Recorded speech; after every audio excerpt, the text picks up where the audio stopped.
How you doing, man? This is such an honor to be talking to you. It's very good. Um, yeah, it's fine. Good, good. Uh, I don't even know where to start. I've been we've known each other on the Facebook for a while, but never had the chance to actually talk to you. And we talked shortly at Shot Show, and Yeah. it was a good conversation. There's just so much really to talk about that you know I'm so glad that you're doing this for me right now. Yes, go ahead and ask and talk. I mean, my interests are so broad. Precision rifle is one of the interests, but there is thousands of other things within in firearms that I think is really very interesting. So there is a lot that we can talk about. What else interests you in firearms? I know gunsmithing does. Gunsmithing does very much, and it should be pretty advanced to be fun. Otherwise, I don't care. But so like pistol smithing, rifle smithing, uh, the British gun trade, I find that very interesting as well, and serious custom making is of very high interest. How how do you get started? I mean, how does spur mounts come to be? When I was 10 years old, I decided to become a gunsmith, and there have really never been any choice. And we didn't have any good gunsmithing school in Sweden at the time. We still don't. And my way of becoming a gunsmith was to go to the trade school and later become a toolmaker. So I worked as a toolmaker for 8 years. Um, and after that, I started my own company as a gunsmith, and we made quite a lot of 1911 bells and rifle bells and Remington 700 and whatever. Um, and that didn't turn out very well. We were two of us, and we were very similar, both of us. None very good with economics. So we sold the company later, and I was employed in the company. Uh, and I left the company 2007 and started Spuhr. And uh, I had been working quite a lot with the special forces. So the first products I was working on was actually helmet mount for night vision goggles, um, and upgrades for E36, etc. And then I heard a rumor that the Swedish Army should upgrade their AW 7.62 rifles. Um, and they had Hensoldt 10 by 42 at the time. And the Hensoldt is a 26 millimeter tube. And I had some ideas on a new scope mount. So when I heard the rumors about this upgrade, we started to work very hard on getting a scope mount ready for that. And before we had made any prototypes, I put out my first post on Sniper Side, and that's really where everything started. So I said, "Hey, my name is Hakan Spuhr. I'm designing the optimized scope mount for marksmen and snipers. What do you guys think about this?" And I showed them almost everything, and I got a lot of responses on those threads.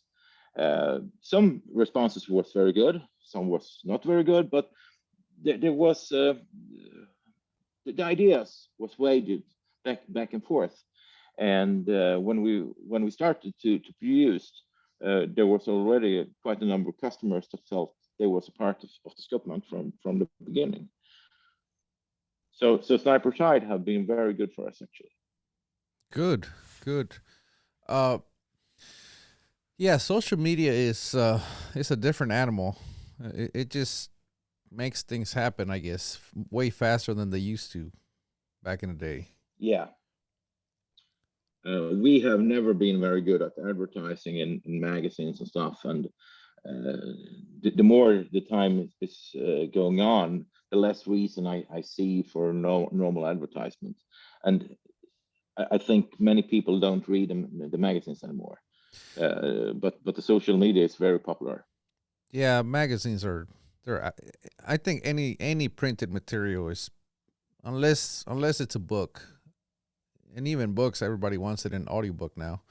Uh, Yeah, it's pretty much out, and yeah, social media to me is the way to go. Uh, but so Sniper's Hide is where it all started. When was that? 2009. 2009. Wow. Yeah, and the first production batch was probably summer 2009, and then it went on slowly 2010, and we delivered to the Swedish military in 2011. Still very slow, and it just increased all the time. So you are an amazing manual machinist. Uh, Thank you. were the first ones made manually, or were they all CNC from the beginning? Actually, they were all CNC from the beginning, and we didn't have our own CNC machine shop at the time, so we used another producer. So he was making the CNC stuff for us at the time. Uh, and in many other cases and many other products, it actually started as manual machining from my side, but not not those mounts. What I mean, I've seen your shop, and it's pretty impressive. How big is your Yeah, shop now? Your CNC shop? the CNC shop is 10 machines, eight 5-axis machines and two 4-axis machines, and all of them are robotized. So we're running 24 hours a day on one shift. So the guys are working like 8 to 5, and after that it lights out, and the shop is running. The Was that the intention from day one to have everything robotized and running lights out? Yeah, it was. We didn't start that way, but that was really the intention from beginning. And a big reason for this is it's increasingly difficult to find good machinists. It's very difficult. Um, Same thing with CNC machinists. It's so difficult to find people. So if we should rely on that, we would have to start our own education to educate people, and even that is really difficult. It, I mean, it's like playing fiddle or drawing sketches. Um, Not everybody can do it. Everybody can try, but you first know a couple of years later if it was worth it or not, and if they will learn. And same thing with machinists. I agree. I am, as you may or may not know, I'm kind of going through the same thing, and I started a machine shop, and from day one, my intention was to run lights out. So I bought Yeah, machines that are capable of doing that. I have bar feeders. I have machines that are capable of doing redundant tooling and everything just for that purpose, because my original intention is for me to run the shop by myself. So I had a day job, and my plan was I was going to go in there a couple of hours, check tooling, load up the bar feeder, and go to work, and come back yeah, and check it. But that has changed. But my intention has always been also to run lights out, full yeah. automation. Yeah, and I think that is probably the only way to do it, to compete against Asia. Otherwise, Asia will probably take over it all, Yeah. especially from United States, as your wages are going so. I mean, the inflation have gone so bad, um, that it will be very difficult in the future to have production in the United States, I believe. Uh, I agree with you. It is everything is very expensive, uh, as you know. But uh, Yeah. so you buy your machines. How many machines did you buy at first? Did you buy one or did you buy multiple? No, we bought two at first. A 3-axis that we converted to 4-axis, and a 5-axis machine. So that's where we started, and then we bought more and more. So you release your first. You make your first batch. How big was your first batch? Uh, First, we made a few prototypes that was like single pieces, Uh-huh. and the first batches was like 10, 15 at the time. It's amazing to think about that now, isn't it? It is, and I mean, today to put up a new batch into the machine, it probably take 2 or 3 days before the machine is running clean, and we're really satisfied with all the tolerances. So making 15 today or making one today, that would be really, really expensive, as it takes a long time before it's running clean. Right. Yeah, it's amazing how and you know, you have to test the market, right? I did the same thing with my tuner brakes. My very first order was 60. The first one Yeah. I ever had was 60, and you know, they sold in one day, and that's when I knew, oh, now what?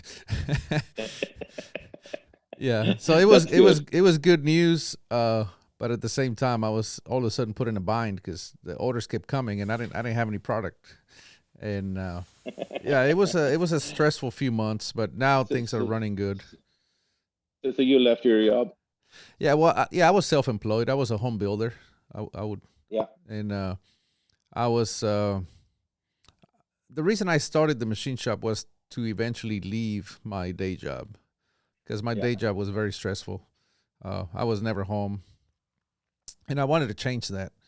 And I said, you know, I'm going to start the machine shop and get some supplemental income. And Yeah. yeah, it took about 6 months, and I said, okay, that's it. I get to quit my day job. And uh, but you know, I had been working on it for a very long time. We were 100% debt free, so we didn't owe anything. So it was not a hard That's good. decision to make once I had some, because I didn't need a lot of income. I just needed some kind of income, Yeah. and my lifestyle got much better. I got to be home, spend time with my kids, something I never got to do before. So Yeah. it was not as difficult as it may be for some, just simply because you know I had been working on it for a very long time. Yeah. But When we started our first big order, that was night vision, um, the mounting system for night vision goggle to the helmet, and we had a good order from the Swedish Defense Forces, and we went to the bank and wanted to borrow money to make this first production order, and no, you can't borrow any money, and we didn't have the money, so we had to borrow money on our house. And if that hadn't turned out well, we wouldn't have anywhere to live today. So at the beginning, it was a lot of risk. it's amazing, and this is these are pretty common stories that you believed in your product so much that you literally were willing to put everything on the line. And Yeah. like you said, now it seems like it was a no-brainer, but at the time you didn't know. No, no, and looking back there is other products that we have believed very well as well that haven't turned out that good. So something is a hit and something is a miss, and in the beginning you don't have very much chances. Right. I wonder, you know, for example, I when I was starting my machine shop, you know, I made a video that, hey, I'm starting a machine shop, and I had people reach out to me and say, no, you're making a mistake. Don't do that. Just have a machine shop make them for you. Uh, and I said, no, I want to have the freedom of making changes and keep innovating. Like I don't want to have to wait for the next batch. I want to make a change now. Yeah. If I want to make something better, I want to make it better now. I don't want to have to wait. Plus, I want to be able to have the freedom to, if I don't like something, just throw it away, which I do. Something we make a batch and I don't like it. Something, and I said, okay, just throw them out. Yeah. And Agreed. yeah, because I'm not out as much money as if I had bought the entire, you know, if I had paid a machine shop to do the whole thing and then scrap it, right? Yeah. But And when we started the first years, we had others to produce everything for us, and it was first in 2013 when we set up our own shop, and I wasn't very positive to that. I didn't want any employees. I didn't want uh, all that responsibility. But I think it was really the right thing to do. Um, there, I'm very happy we did it. Uh, I was on the same boat. The reason I went full automation was I didn't want employees because I had employees at my day job. You know, I call it my day job, but when I was a home builder, I had a lot of employees, and I didn't want that anymore. I wanted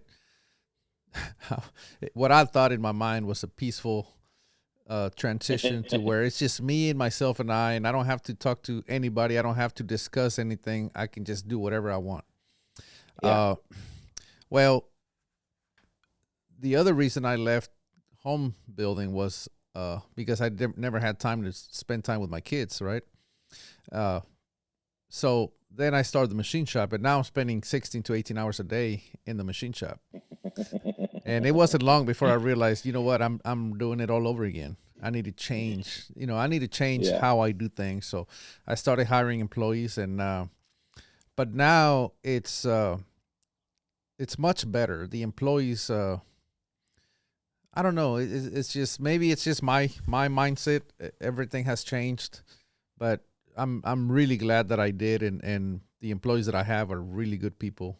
I really enjoy their yeah, company, and I think the fact that we are a small company, and we have a lot of innovation in a sense that we sit down and we discuss new projects. We don't have a lot of SKUs, right? So we're always sitting down and discussing what could we do? What if we did this? And there's a lot of things that we have made just for fun. And yeah. I think we're all having fun. That's a big part of it. It is. So you have mainly employed young people, or is it just machinists you have employed? Yeah, I have two machinists, I have two shipping department people. So and then I have a what I call personal assistant, somebody that helps me with all my shooting stuff. Uh, Yeah. that allows me to do these podcasts. So um, I was trying to get my time back. So I said, okay, I'm gonna just quit trying to do everything on my own. And so I have 5 employees now, Yeah. and so far Uh, it's going really good. Perfect. We are 20, and I am not running the business, and I was really never running the business. It's Ulf who run the business, and I was just innovating and finding out new stuff. Who runs the business? Ulf, Ulf came into the company. I don't know if it was 2010 or 2011 or something like that, and he have been running the business all the time. And even now, since we sold it, he's the one that actually runs the business. You sold you sold it, you said? Yeah, yeah. We sold the whole business to CC, Okay. So what do you do now? doing the same thing. I'm still there. Still having fun. Yeah, absolutely. Yeah, that's that's my new goal. Like my goal has always been I used to always go to work, and the whole time I was working I was thinking about shooting, and I was thinking about things that could make my shooting easier. When I wanted to be in the reloading room, I wanted to be reloading ammunition. I did not want to be uh I don't know, cleaning out a die or fixing a die. I wanted to be making ammunition. So there's a lot Yeah, of tools that I have made for myself in the reloading room to make everything very efficient. Did not diminish the quality of the ammunition, but it made it way faster. Those are the yeah, things that we are working on uh, producing uh, and releasing eventually to the public because they've helped me tremendously.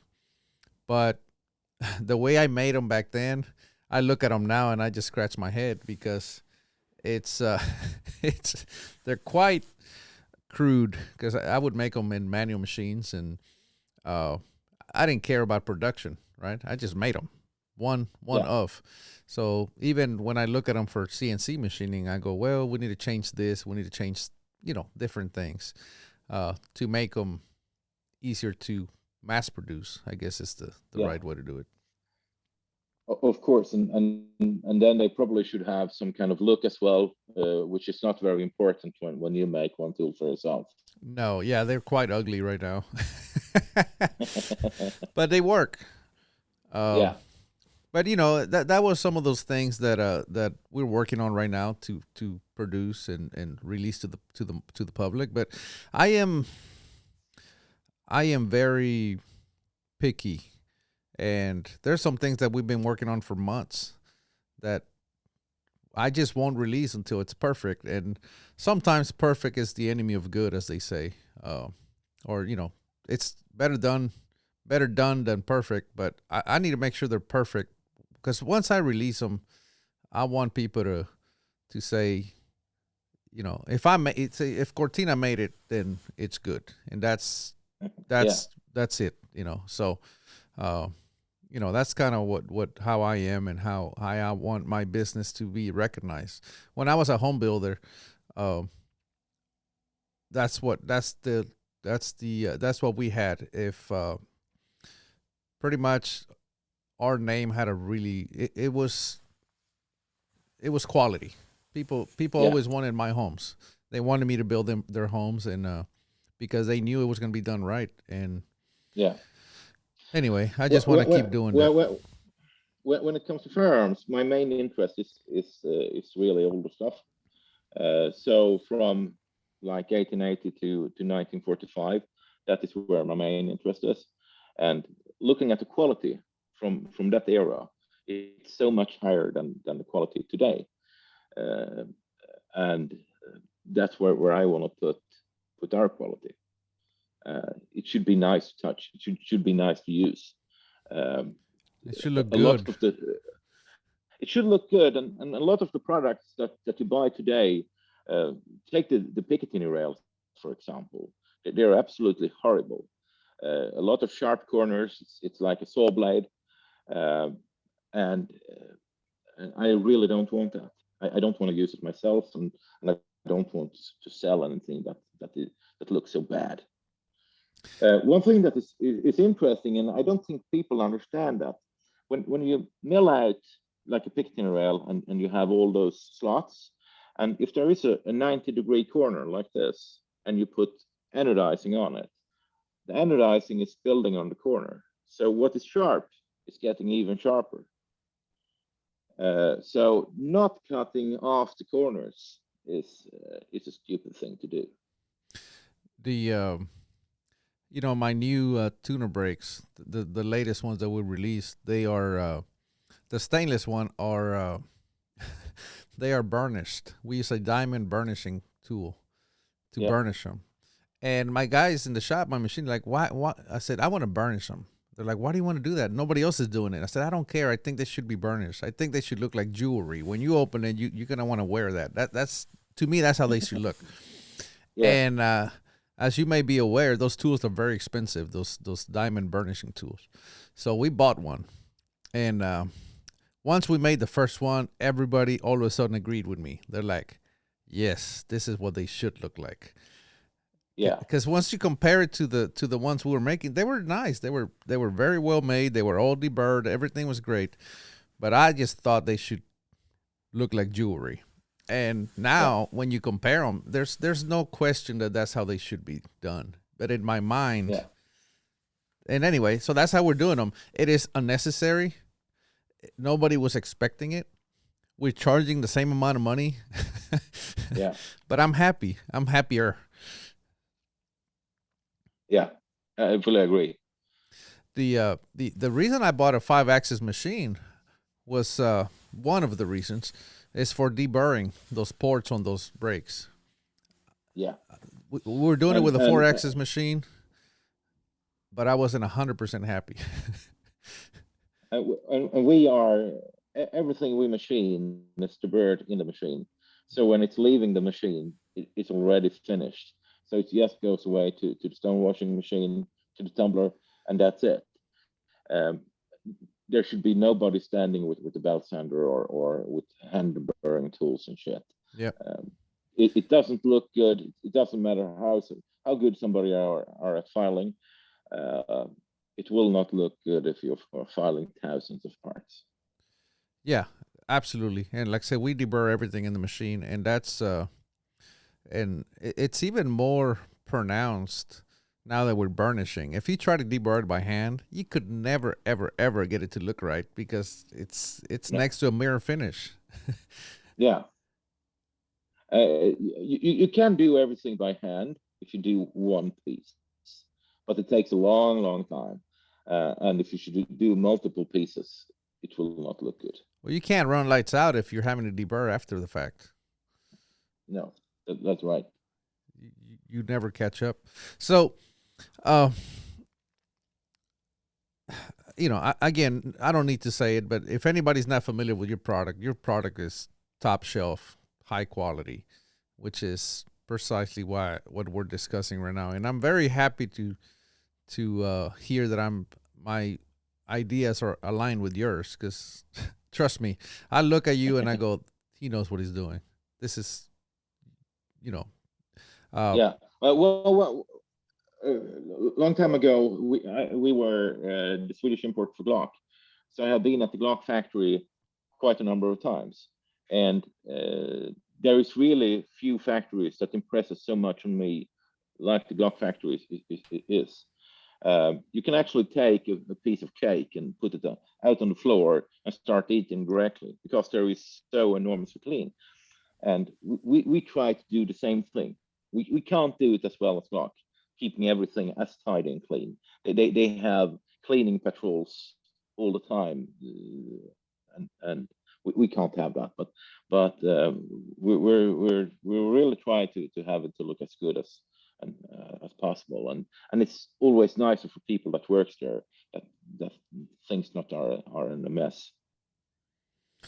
when everything is clean, it's easier to keep it clean. It is.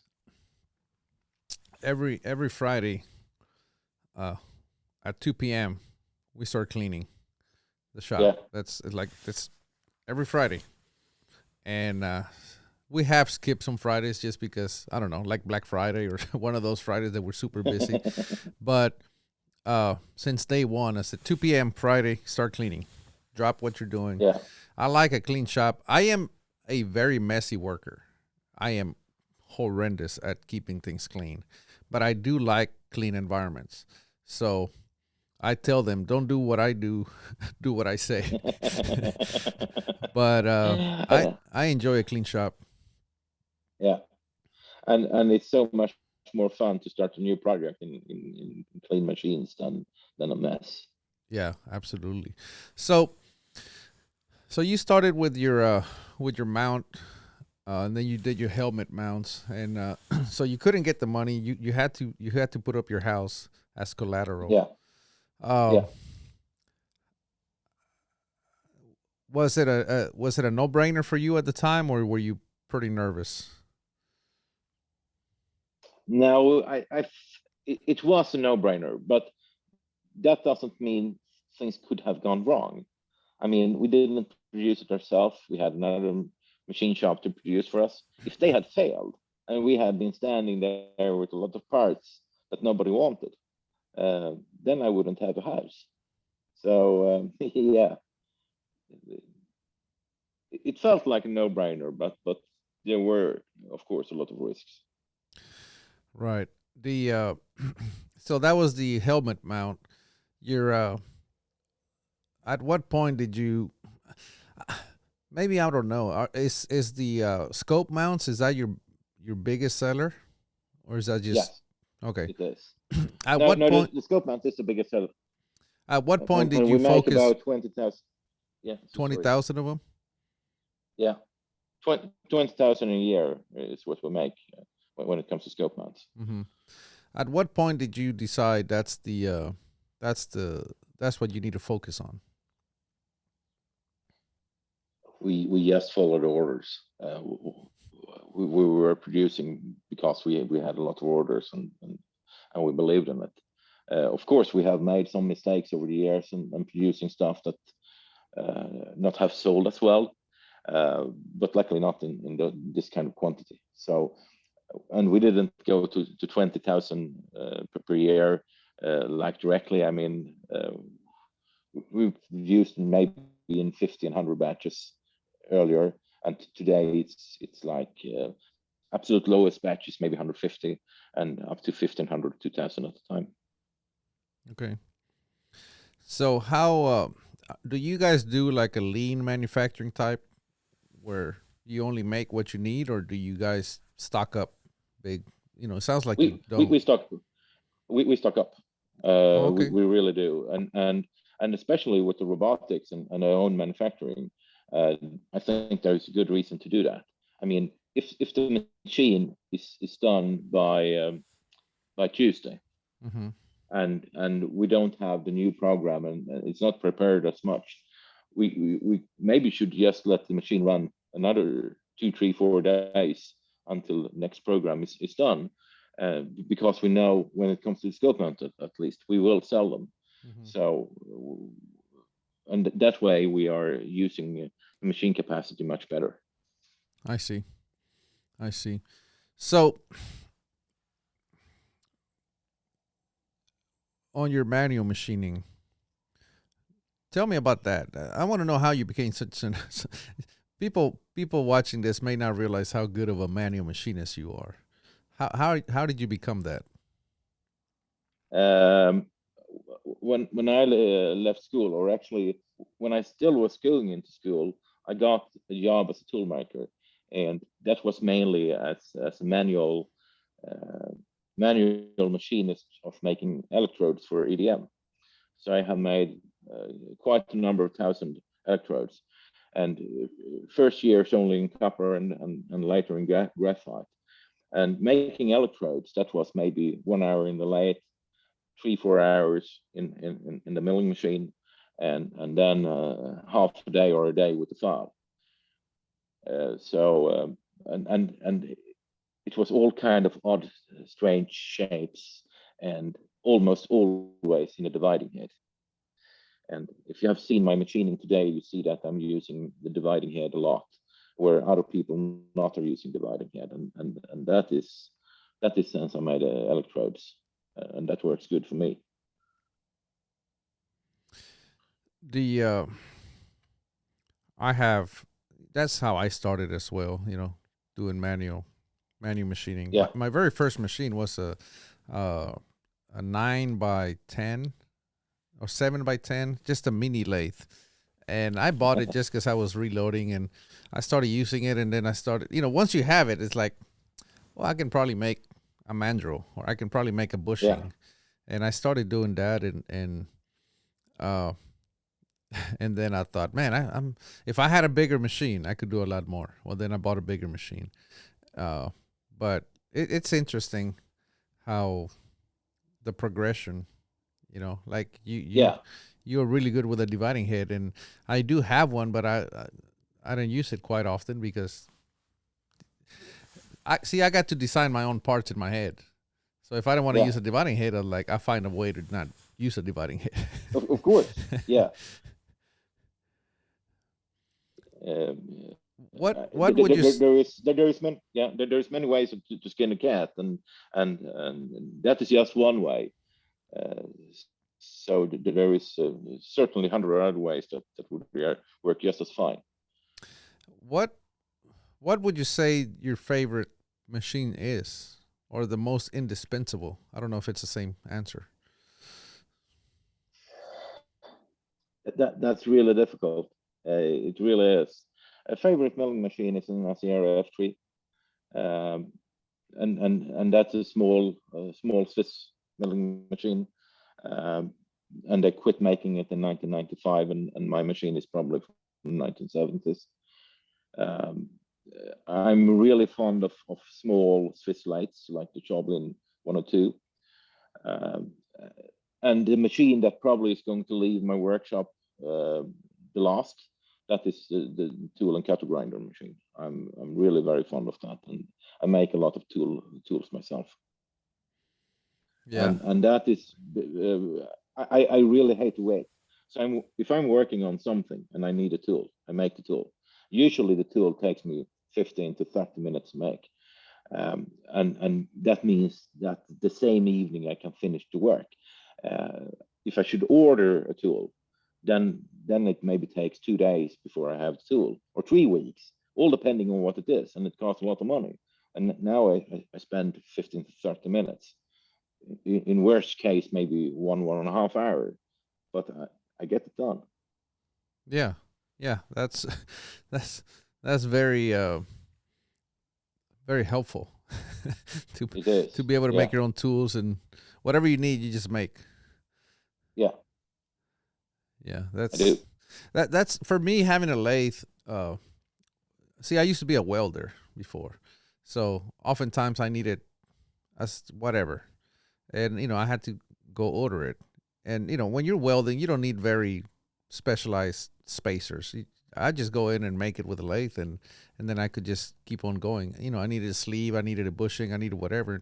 I'd go make it. But having that ability to finish the project right now is very very important because Yeah, it keeps you motivated. it does. And my motivation is now. My motivation is not in 2 weeks. So it's Oh, important to use the window of opportunity. yeah, I have a lot of projects that I started, and because I couldn't finish them now, they're still not done, and they're 10 years Yeah, old now. yeah. I think we all have them. So do you do any long range shooting yourself?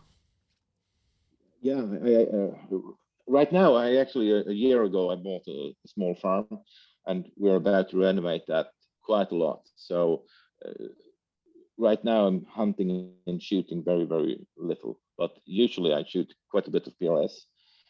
Um, so yes, I do. What c- what uh Uh, what cartridge do you use for PRS? 6 millimeter GT and 6.5 by 55 actually improved. Okay, so you're on the GT wagon.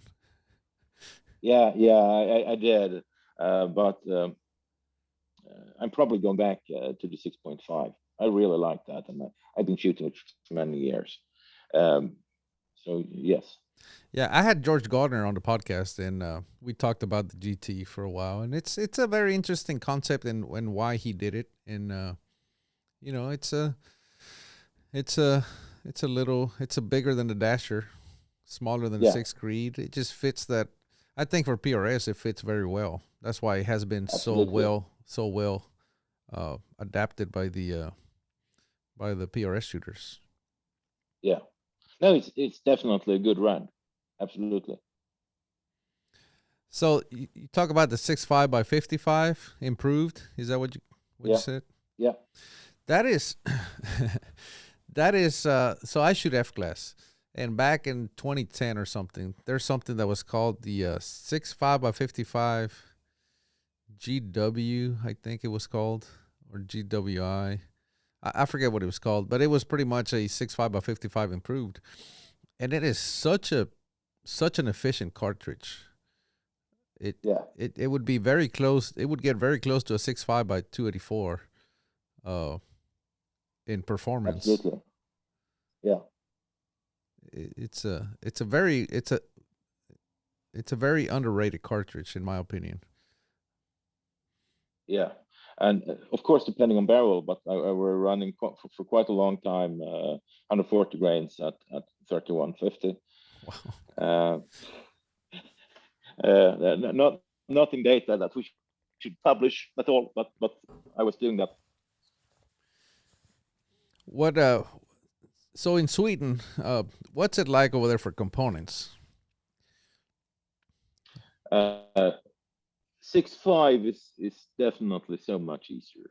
Uh, of course, all US made stuff is more expensive and more difficult to find, but we have the normal bullets here in 6.5, and they cost about a third of or a fifth of what US components cost. Mm-hmm. The Sadly, Norma is not making any 6 millimeter bullets, um, and, and if they had, the price would probably be lower. But I'm running I've been using Horner before and running Burger now for 6 millimeter. What made you switch to Burger? I was really very unhappy with the Hornery, and that's really very strange. I've been shooting a lot of Hornery in 6.5 and being very happy with it, especially for hunting. Both shooting very well, but and we bought a batch of 5,000 bullets, 6 millimeter, and they have been most uneven. Uh, some sometimes the gun shoot and the next time it doesn't shoot, and when we switched over to Burger, the problem was gone. So I think I'm just got an unhappy bad batch. um, Yeah, yeah. I mean, burgers. I shoot Burger, and they're super yeah consistent. They're just, but so so you shoot the 6.5 by 55. You hunt with that as well. I assume that's your hunting yeah cartridge. yeah yeah that's my main hunting cartridge. And the first hunting rifle that I bought was a 358 Norma Magnum, and that's the one I've killed the most animals with. And I really don't fancy that recoil anymore. So now I'm almost always using the 6.5 55, and often I feel that um, the effectiveness on animals is way higher on the 6.5 55 than it ever was on the 358 Norma. That is, of course, because I'm using soft bullets in the 6.5. I was using harder bullets in the 358, but it's interesting still to see that normally the animals are not going anywhere. They're stopping in their tracks usually. So I'm really very happy with it. What are you hunting? Uh, been hunting quite a lot of wild boar and fellow deer, roe deer, but mainly fellow deer and wild boar. Yeah, we have a lot of those wild boars here in Texas. Yeah, Tons, tons. Um, the so you talked about, let's go back about to your role at Spuhr Mounts. So you're a designer. Is that what you do? yeah. Designing and invent. Is there something exciting that you're working on? I assume everything's exciting. Yes, right. Yes, there is, and of course I can't talk about it right now. You don't. I have to You can wait. just tell I have me. to wait. To... You can just tell me.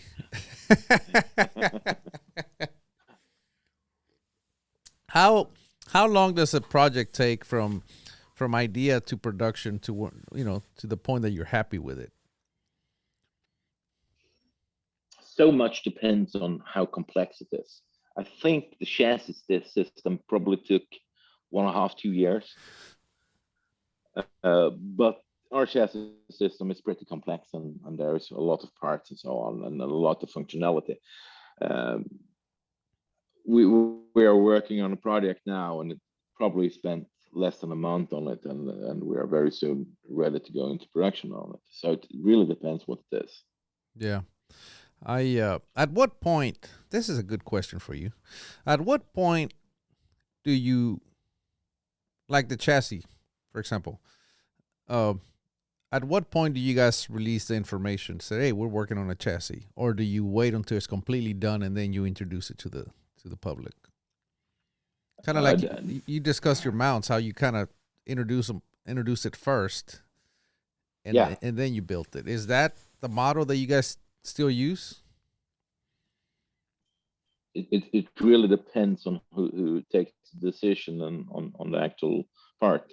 Uh, if I take the decision, uh, I'm going to release the information very early. And when it came to the chassis, it was my business partner Ulf that really thought that we should not release any information before everything is done. And I really like to go out early.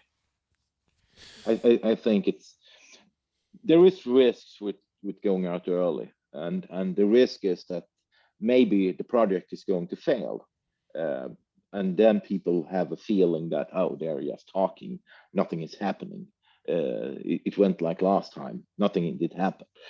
Uh, but the good thing with releasing information early is that people know that there is coming something, and it might be very interesting. I want to know more, and that means that um, the work to get the market going uh, it starts a long time before you release the product, and I like that. Yeah. I also like to get comments early on, and why haven't you done that? Did you forgot to do this, etc. So to get user feedback before it's actually released, I like that. Yeah.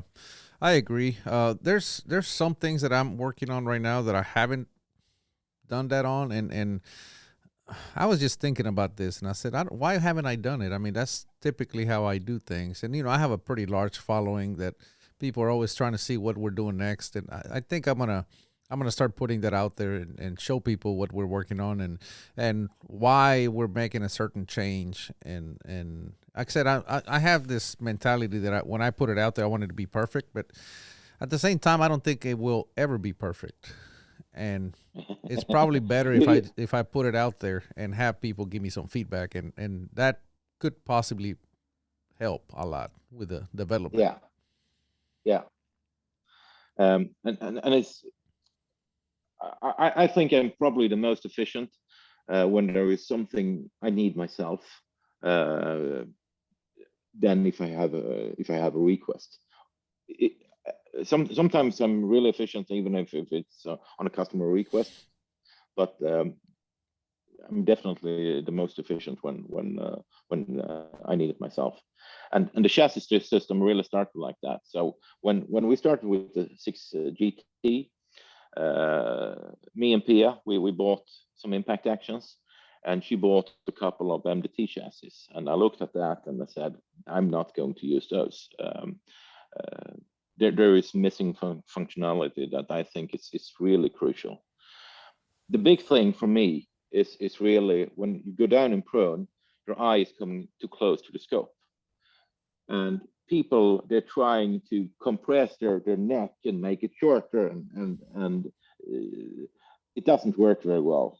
Some set the gun up so it's in the middle from precision shooting to prone, and some set it up for positional shooting, and they simply have to accept that it's really bad when they go down in prone. I don't. I change the length of pull when I go down in prone. I change the length of pull if I have heavy clothing. I change the length of pull if I have a t-shirt, and it's a second away. It's so simple. I see. Makes sense. Um, Yeah, I'm a prone shooter, so everything is set up for prone for shooting. prone. But Yeah, we've sometimes had to use somebody else's rifle, and it yeah. just feels completely awkward just because they have it set up for themselves, right? If the length pool is slightly different, it automatically feels awkward, and uh, yeah, it It's makes really terrible. It's really terrible because your neck is what it is, and you can't do much about it. yeah, I agree. So your chassis system is that because you guys have that out to the public now, right? Yeah, right. What are some of the things that you did with a chassis that you thought were absolutely necessary that were not offered anywhere else?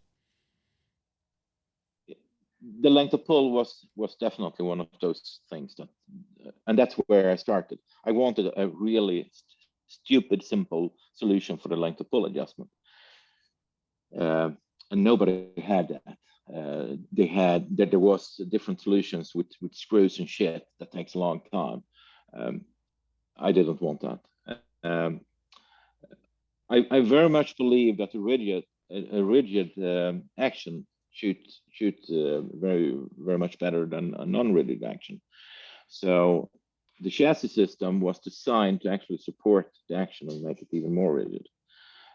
So we haven't cut out very much in the middle section of the chassis that holds the action. Instead, we designed that middle section to make the action as rigid as possible.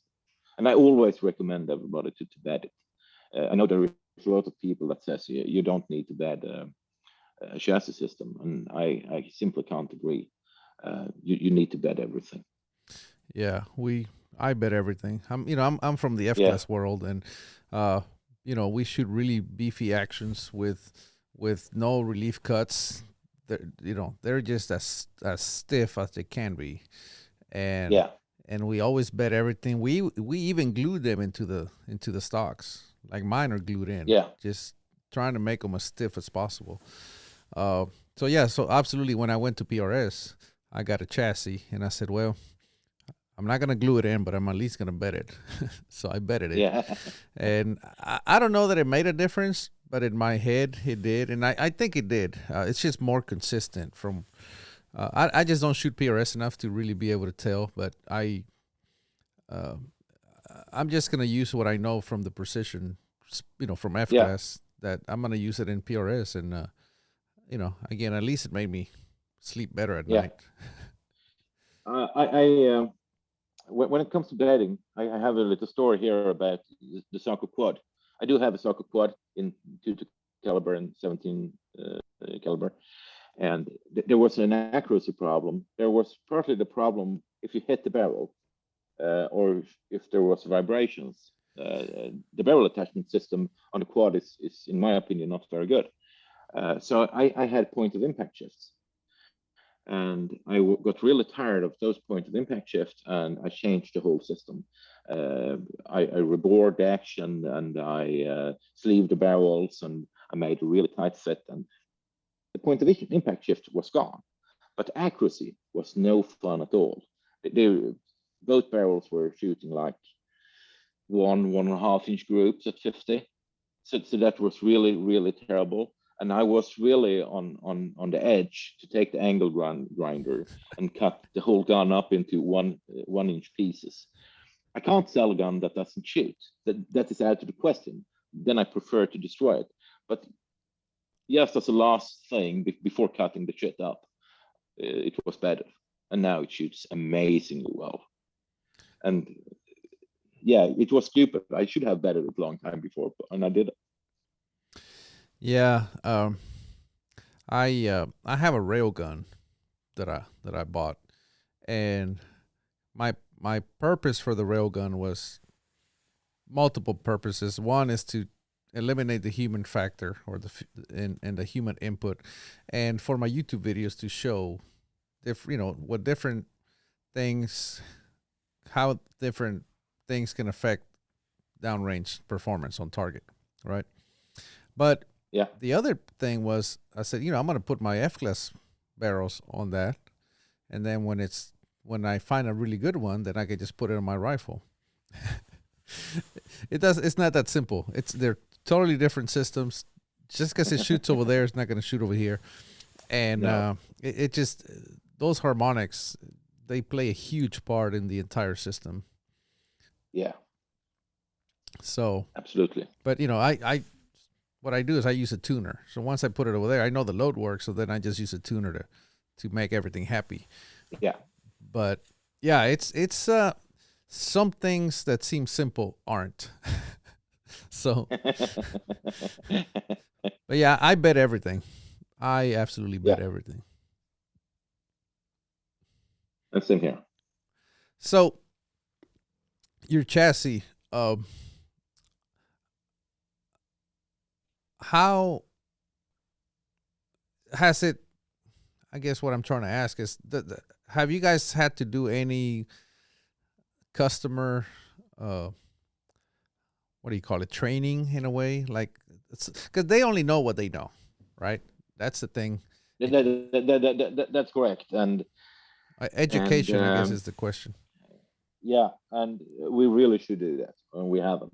We really should put out some good uh, YouTube videos on it, and we haven't done that. Yeah, So because that. especially as we are doing something totally different. And here is really one thing that is important when you release a new product. When you release a new product, you have two choices. Either you're copying everybody else, and your start in the market is fairly easy because people recognize what they're buying. They're buying things they have seen thousands of times before. Or you're going in another direction, which we usually do. We never copy anyone else. We're trying to do it smarter. We try to put in more features that nobody else have done before.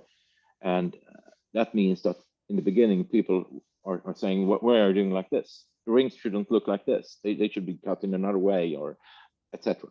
And that means that the startup is always slower for us before people understand what we have done.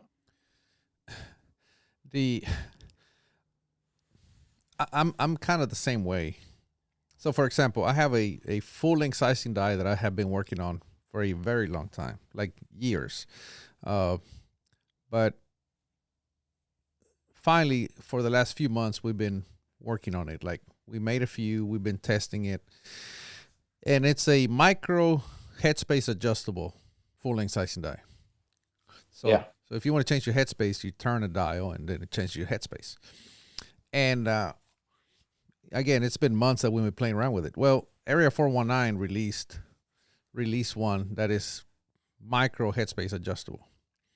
And I have refused to watch that video because I don't want to copy any features. I just want to do my own thing. Yeah. And then I was telling somebody about that, and they go, well, if you already had it, what's it hurt to go watch their video and maybe look at what they did? And maybe it's something so simple that you could make your product much better simply by, it's not going to be a copy, but if you're already doing it, maybe they're doing it a different way. And I said, if it's going to be a mistake, I want it to be a mistake. He goes, yeah, but you're not going to, the customer's not going to see it that way. They're going to go, no, why don't they just do it that way when it's already been done? And yeah, and the people are working in different ways. I like to see as much as possible. By looking at other solutions, even things that I'm not going to use, I can see things that I don't think will work or is working poorly. So I think to use others' mistake and success is a good thing. That doesn't mean I will copy anything, but there is part you take from here and there, and you learn. But if I take another example, and that is Frederick, who is making the FX air rifles here in Sweden, he never look on anything. He always start from a white piece of paper, and he's very, very successful. But I think it's probably fundamentally different brains. yeah, that's I true. collect firearms of the same reason. I want to have as big library as possible to look at things before I start doing everything. Yeah, and that's that's the other side of the coin, right? That I'm like, well, maybe I'll see what they're doing good and take inspiration, or maybe I see something like that they could have done better, and I can simply do it on my product and make it Yeah, just that much better. But yeah, I guess that's something that I struggle with because I'm like, I don't want anybody ever to accuse me of copying anything. So if I don't even look at yeah, it, but there's always the possibility that I'm doing something the same way they're doing or somebody else is doing, that they're still gonna say, oh, you copied this. And I can always make the claim that I never saw it, but if they think I copied it, that they're just if they have a patent, it will not help that you haven't looked on it. yeah. And Yeah, if you had you're right. seen the product and it says US patent number blah blah, then at least you would have known that there was a patent on this solution. Yeah, yeah. Well, like I said, that's just one example. It's just the one example that I have fresh in my mind. But there's oftentimes I don't ever want to look at anything, but that's probably not the right way to go about things. Well, anything that works for you is right. I don't like the idea of starting with white paper. I like the idea to see as much as possible and then try to empty that from the head and start with the white paper. But that is me. we all work in different ways. And, what is right for me is not right for you, I assume. Yeah, yeah. So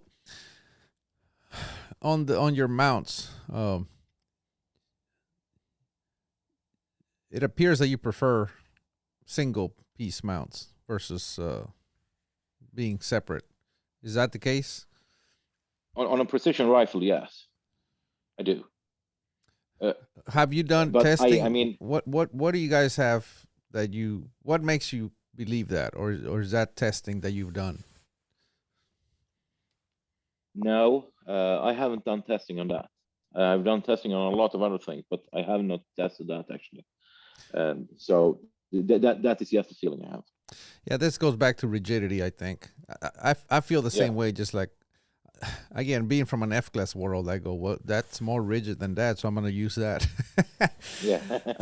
uh, But by the way, do you know about this with the lubricated picketing rails? I was gonna ask you about that because you actually messaged me on that. So why don't we talk about that? Tell me about that, please. Yeah, yeah, yeah. Um, Years ago, one shooter in PRS, Matthew Gervais, he was shooting a 2-day match, and he did well on Saturday. And the gun was standing on the bipod on the Sunday, so sorry, on the evening, and fell over, and he didn't hit as he should on the Sunday. So he called me and said there is something wrong with the mount, and I said no way, there is something wrong with the scope. You better have that checked up. So he had it checked up, and there was nothing wrong with the scope. So there I stand with we have produced thousands and thousands of mounts, and uh, I couldn't believe it. So I took in my CNC machine in my home, and I put up two Ys. One Ys with a very big heavy picton rail, and one Ys with a collimator instrument from Consult. So now I have a heavy duty collimator, and I mounted up a scope mount on the picketing rail and zeroed the collimator against the reticle in the scope. A collimator, by the way, in this case, it's basically a rifle scope that I can look into another rifle scope, and I can measure the subtensions in the reticle, and I can measure the movements of the reticle or the scope, and I can measure it easily on within the tenth of a mil. Anyway, with everything mounted up and zeroed, I slapped the scope. So I slapped the objective of the scope. Yes, like this, like if you wanted to start a bar fight. Looked into the collimator, and I had a 0.4, 0.5 millim deviation. That is really terrible, and I couldn't believe my eyes. And I checked with another scope. No, same thing. Um, I have quite a lot of different manufacturer scope mounts, so I did the same thing with other scope mounts. Same thing. Um, the best scope mounts, dry, were on 0.4, 0.5 mils. The worst scope mounts, and I don't want to mention the names, and it really doesn't matter. There was one that was 1.9 mil, and there was one that was 3 mil. The 3 mil one was a fairly well known QD mount, and the 1.9 mil was a fixed mount. So this was really a disaster. I think it was really terrible, and I have had so many reports from shooters from all over the world that have dropped their guns and it had retained the zero. So I couldn't understand it, and just in sheer total desperation, I took a bottle of CLP that I had standing there and poured it out over the picketing rail, and I mounted the scope mount on the picketing rail again, zeroed and slapped it, and the deviation was between 0 and 0.1. Hmm. And that worked really well. I told Matthew, and he did a lot of testing. He surely shot out the barrel just by testing.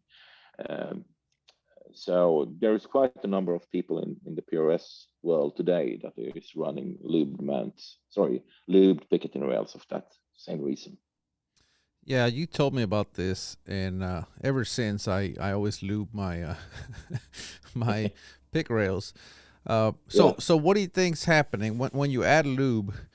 The they sell they self-align perfectly to the point that there's no Yeah, yeah, stress? yeah. First of all, aluminium that is hard coat anodized, or aluminium that is anodized, it has a very, very high friction. The friction is absolutely terrible. So what I think is what happens when you clamp on a dry mount or dry anything in aluminium is simply that it hangs on friction, and when it gets slapped, it's going to move. And the funny thing, when I did this test with slapping the scope, it was constantly going between this point 4, point 5 when it was dry, and when I hit with my left hand from the other side, it went back to zero. So it had two positions. It went in between. I tested a number of scope mounts with the lubrication, and I had the same results. Of course, I met people that have been doing the tests with dry mounts and not had a problem. But I have not tested any scope mounts from any manufacturer that doesn't give a deviation if there is dry mounts. So I think if it works without lube, I think that is just luck, and we Yeah. don't want to rely on luck. No, hope is not a good plan. No. So yeah, that's very interesting. I don't know why, but you and I were having this discussion a long time ago, and you told me lube 'em, and it automatically made sense to me. Like, oh yeah, there's Yeah. no binding. It's just gonna self align. The lube is going to allow it to just self center, find its happy place, and be done with it. Um, Yeah. Now, what about this? Is a huge topic. Every time this pops up online, I just back away because I know it's going to turn into a shit show. Um, and this is you know lapping rings. Uh, Yeah, and I always tell people if you want to lap them, you just go ahead and lap them. I know there is thousands of people all the time that says that there is no way any person can be more precise than a new $500,000 machine. And first of all, yes, there is a good chance that the person can be more precise than the very expensive machine. The very expensive machine is certainly good enough. But as I see it, the problem is that if we take a standard Remington action, it's belt standard. The top is belt standard, and the front bridge is maybe hanging like this, and the rear bridge is hanging like this, and you clamp on a picketing rail down there. So the picketing rail, it will stand like a banana, and here you put on two fantastic super precision rings, um, either as one unit or as two units. It really doesn't matter because they are somehow going to follow the banana shaped picketing rail. Um, so it won't help that you have fantastic rings if the picketing rail not straight. I usually don't lap my rings. I trust on my mounts. Um, and I make sure that the picketing rail is as straight as ever possible. But I don't hesitate. If I see that I need to lap them, I would do it. And any of our customers that lap our rings or our mounts, uh, we will stand behind the product. So if they ever got a problem in the future, we will certainly handle the warranty as if they were not lapped. Lapping is not voiding our warranty of our product. Yeah, yeah, because typically they go, well, these rings are made, like I said, in very expensive machines, line board or however they're being made. Yeah, the that is the ring is perfect. However, the action, the pick rail, one screw might be loose. You just never know. Something is possibly going to throw it Yeah, off. Uh, and like now, our latest production run of picking rails, we had a hell to get them straight because the aluminium, when you machine it, when you machine the aluminium on one side, it starts to bend. So we had to crisscross machine them on both sides. uh, to get them straight, sufficiently straight. Hmm. Um, and that was that batch. We never had a problem before, but that batch was really, really terrible. Yeah, well, sometimes you get a different lot of aluminum that is just Yeah, enough different that it behaves differently. yeah, and you can easily see it when you see a picketing rail. Just look along the picketing rail and see if it's straight, and there is quite a few that not as straight. Yeah. Okay. So that, um, if anything, check them. Make sure Yeah, everything's lining up absolutely. perfectly. And if they need lapping, then lap them. Yeah, Just, I mean, the end result should be a perfectly stress-free and centered and straight system. absolutely. If it And requires to be lapped, then I lap it. yeah, and I know there is many manufacturers that says don't lap them and you're avoiding the warranty, and that's up to them. But the warranty on spur rings, spur mounts is not avoided by lapping. Just go ahead and lap it if you want that. Yeah. If you need it, lap it. Yeah, Perfect. That again, that aligns a lot with what we do in F class. You know, we can't risk anything, right? no, So we make sure that the system is as perfect as it can be, and we check it. And if it needs lapping, we don't care what the manufacturer or any thread on Accurate Shooter or Facebook we don't care about any of that. We know it needs to be lapped, yeah, so we lap it and we bet them, yeah, and that's it. yeah. You know, But you're absolutely right. There is so many hard feelings in this topic. It's yeah, really strange. it is And very strange, and it comes from. Well, I was gonna try to figure out where it comes from, but I don't know where it comes from. I understand parts are way better now than they were 10 years ago, 5 years ago. Everything is getting better. Everything's yeah, higher quality. I get all that. However, everything has a tolerance, yeah, and when they stack in the wrong way, you can have a problem. yeah. And And just looking at the tolerance for picketing, that is not very straight. And the later version of the Picatinny, the standard 4694, it's twice as straight as the original Picatinny, the requirement, the tolerance, that is, but it's still not straight. yeah, So, yeah, yeah, that's. I'm glad you're saying that because the assumption is always that it's straight, right? yeah, And the tolerance is they don't. It doesn't have to be straight to meet tolerance. correct. And again, with that said, I have not lapped any of my experiments. Now I have quite a number of guns, and I have quite a number of guns with the others mounts as well, um, especially older stuff. And if I need, I lap, but I haven't lapped any of our rings, and I haven't seen any use for it. But I have checked my picketing rails before I mounted the mounts. Yeah, yeah. Now, um, what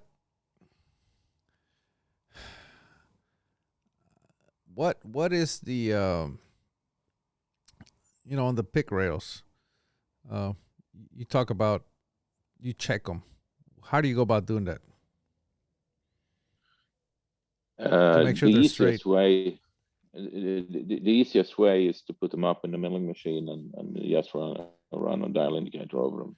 Yeah, that's what I do, but most people don't have that ability. So No. yeah, I don't know how they would do it. Well, again, this goes back Well, to the lapping bar, right? It's yeah, you got to figure out what's the easiest way for you to check it. You just can't yeah, assume that it's but right. no, but of course, if you just take something flat and hold against it, Yeah, that will tell you quite a lot. It will not tell you if it's straight, but you can easily see if it's very crooked. yeah, yeah. Do you Loctite the Picatinny rail to the action or simply torque it?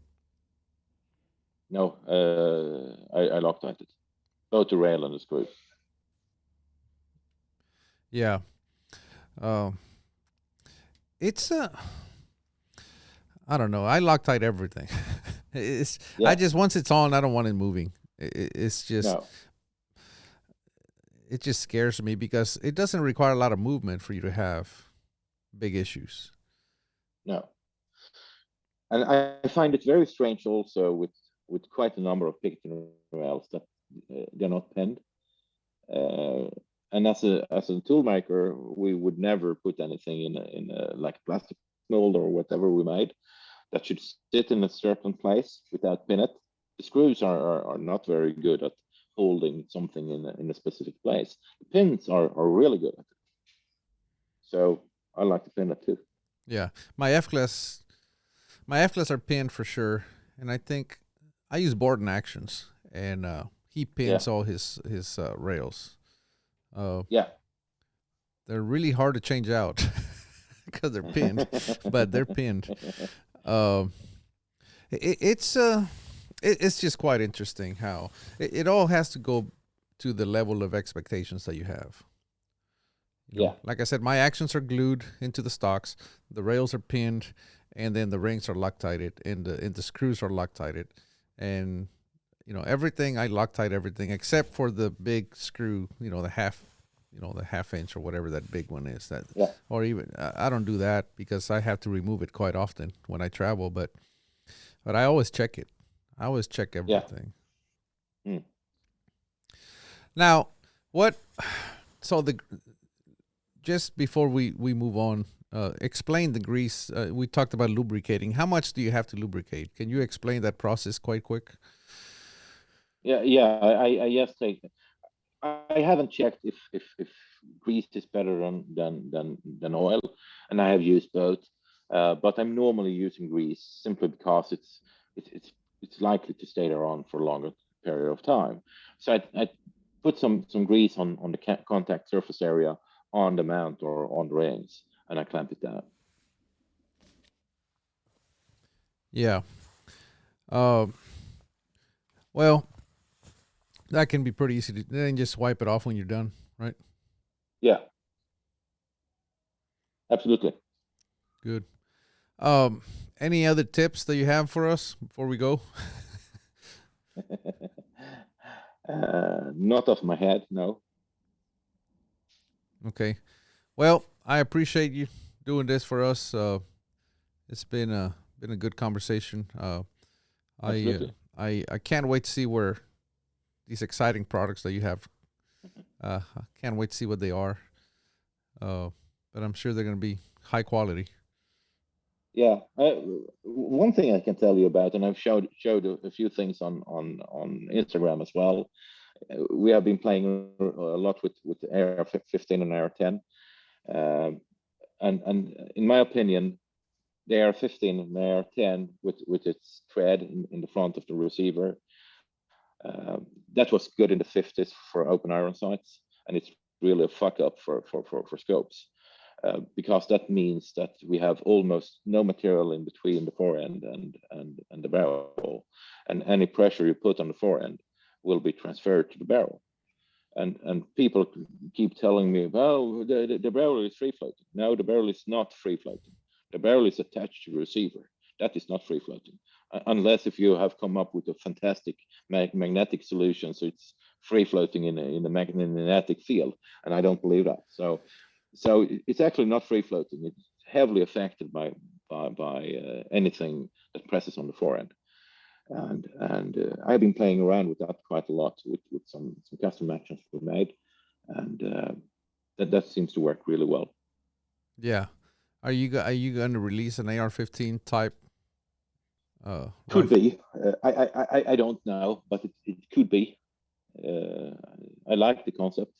I've seen what you've done. It's very interesting. And Yeah. yeah, I agree. There's no such thing as a free floating barrel on AR-15 when they're both attached at the exact same point. No, no, the material that is in between the barrel and the forend, Yeah. uh, that is nearly nothing. Yeah. It's a couple of papers thick. Yeah. It's really bad. They're both attached at the exact same point, and it's aluminum, Yeah. something not known to be Yeah. very stiff. Yeah. I agree. I agree. All right. I appreciate this. Thank you for doing this. And yeah, I can't wait to see what else is coming. Thank you very much. Take care. Nice to be here. Thank Thank you. you. Bye-bye.